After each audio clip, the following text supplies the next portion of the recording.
The hum of a lightsaber, a weapon of precision and focus, often mirrors the mind that wields it. For Count Dooku, formerly Jedi Master Dooku, that hum was once the sound of clarity, of an intellect honed to a razor's edge.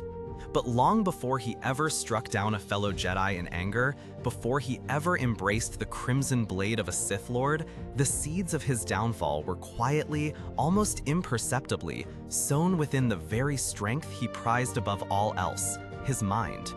We often imagine the journey to the dark side as a descent fueled by raw emotion, fear, anger, hatred, or perhaps an insatiable lust for power. But Dooku's path was far more insidious, a quiet seduction, rooted not in the conventional trappings of evil, but in the blinding arrogance of his own formidable intellect.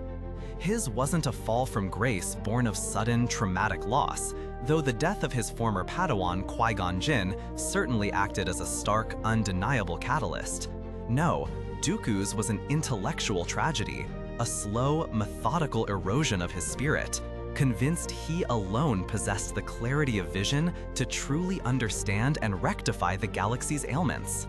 For decades, Dooku stood among the Jedi Order's most revered and respected members. He was a master of the Force, certainly, but also a philosopher, a historian, and a charismatic leader. He saw the cracks forming in the Republic, the corruption festering, the bureaucratic inertia that left billions vulnerable and forgotten. Unlike many of his contemporaries, Dooku didn't just observe, he analyzed. He meticulously dissected the Republic's decay, and with a growing sense of frustration, he began to turn his analytical gaze upon the Jedi Order itself. He perceived their philosophy, their patient adherence to the will of the Force, their non-interventionist stance in political affairs, not as wisdom, but as weakness. To his mind, it was an outdated, ineffective approach in a galaxy spiraling into chaos. The Jedi were, in his view, too passive, too slow, too bound by a dogma that prevented them from taking decisive action. He became convinced that their traditional wisdom was simply inadequate for the grave challenges ahead. The death of Qui-Gon Jinn at the hands of Darth Maul on Naboo was, for Dooku, a profound turning point, but not in the way one might expect. It wasn't primarily a moment of personal grief that shattered his resolve. Instead, it was a chilling confirmation of his growing disillusionment. It demonstrated in a visceral, brutal way that the Jedi's patient, reactive methods were failing. Qui-Gon, a man of profound wisdom and action, was gone, and the galaxy continued its downward spiral. This event solidified Dooku's conviction that the Jedi Order, as it stood, was simply incapable of protecting the innocent or stemming the tide of corruption.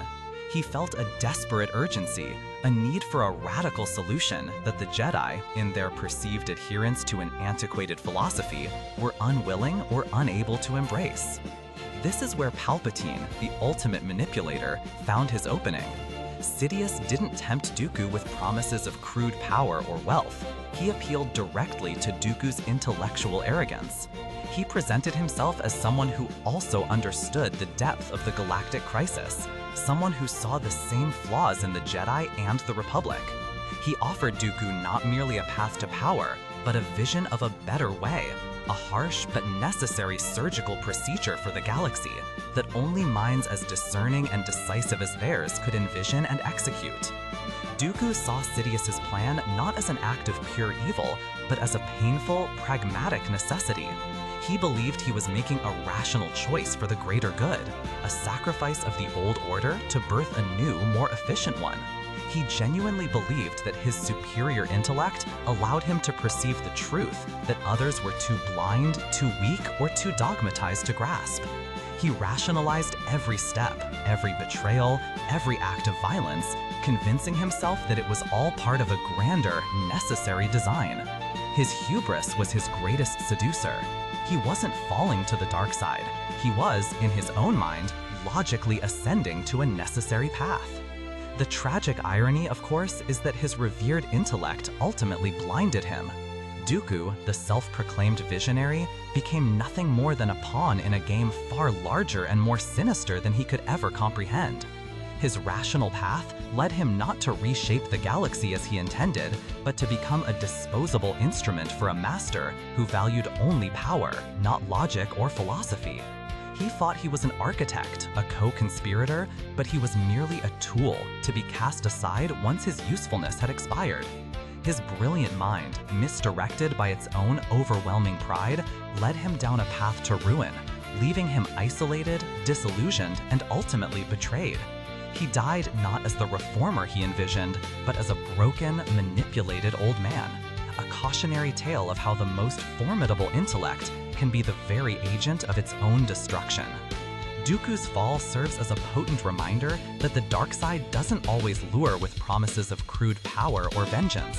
Sometimes it preys on our deepest convictions, our belief in our own brilliance, and the dangerous hubris that whispers we alone have figured out a better way.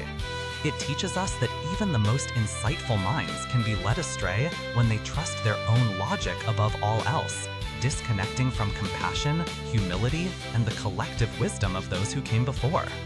What are your thoughts on Dooku's complex journey? Do you agree that his intellect was his downfall?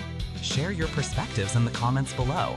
And if you found this exploration thought-provoking, please consider subscribing for more journeys into the untold depths of the galaxy far, far away. Until next time, may the Force be with you.